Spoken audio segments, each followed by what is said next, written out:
Le MHSC est le seul club parmi les 5 grands championnats à être dirigé depuis le début par ses créateurs.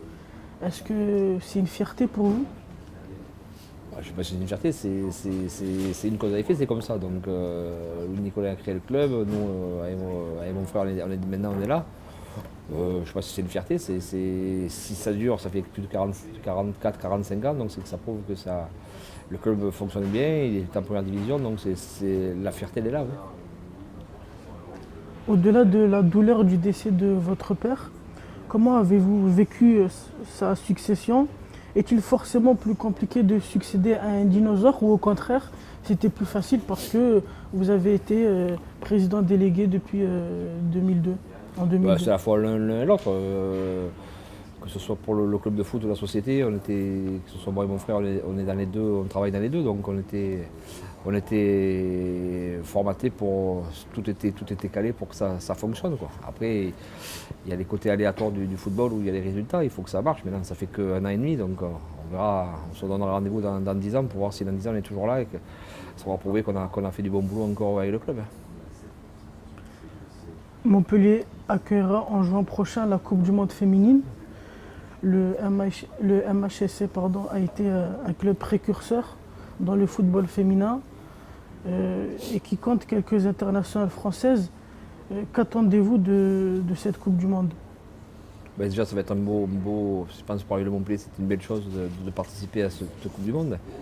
Je pense que la ville de Montpellier a loupé le passage du championnat d'Europe des garçons il y a 2 ans. Bon, ça, c'est les volontés politiques de l'époque, donc ça, c'était dommage.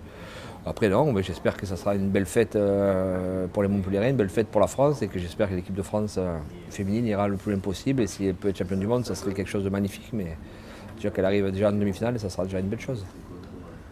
Cette saison, le recrutement a été très réussi et le MHSC marche très bien, quatrième du classement.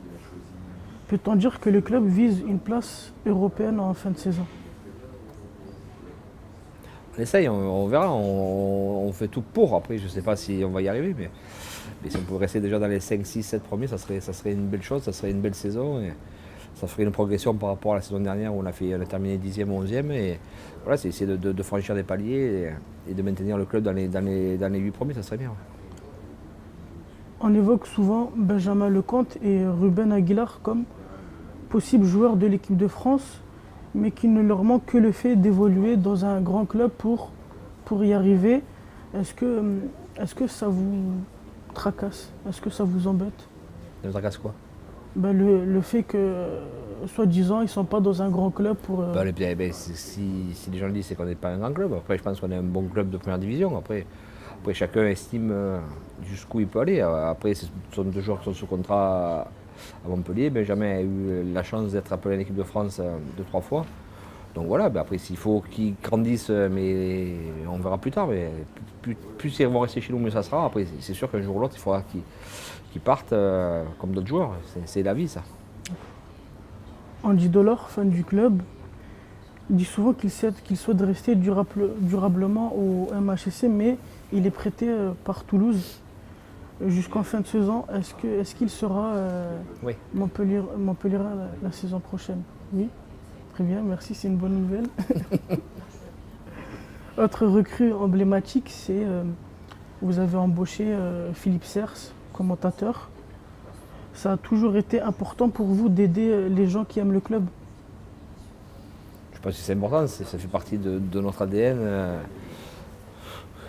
Aider non, parce que je pense que Philippe Serre n'a pas besoin du Montpellier pour être aidé, il s'autosuffit à lui-même. Mais je pense que si on a eu la chance et la possibilité, dans son malheur de quitter Bleu Héros, de récupérer quelqu'un de compétent pour faire des choses au service communication du club. Donc voilà, on va dire c'est une plus-value pour le club. Où en est le projet du nouveau stade? Ça avance gentiment, doucement, ça se prépare. Après, les choses, ça se fait pas, malheureusement, ça se fait pas en claquant des doigts. Il faut faire des réunions, il faut mettre des projets en place, il faut voir des banques, il faut voir des futurs actionnaires. Donc c'est un beau projet qu'on met en place. J'espère d'ici 3-4 mois, on aura une vue plus claire et on aura plus d'éléments précis à expliquer. Combien le club est-il prêt à investir pour ce projet? On investira ce qu'il faudra investir, on verra ce qu'on pourra faire. Après, il faut voir, comme je dis, il y a des montages financiers à faire et en fonction des montages financiers, vous saurez exactement ce que le club a mis ou mettra sur l'avenir. Est-ce que cela signifie que le club ne fera pas de folie de recrutement d'ici là? Voilà, on n'a jamais fait des folies de recrutement, donc on ne va pas changer maintenant. Donc on essaye de faire des choses à notre niveau et voilà, après l'un ne sera pas dépendant de l'autre. Après, c'est sûr qu'il faudra investir dans le stade, donc il y a des choses qu'on ne pourra peut-être pas faire à côté, mais ça on verra dans 2-3 ans, on n'y est pas encore. Vous avez dit que sans le nouveau stade, le club mourra. Pourquoi? Parce qu'on est dans un stade actuel où ce n'est pas un lieu de vie, où ce n'est pas... D'abord, c'est un stade inondable, donc déjà, on va dire que rien que ça suffit à argumenter. Parce que du jour au lendemain, le stade peut être re-inondé, donc c'est une zone inondable.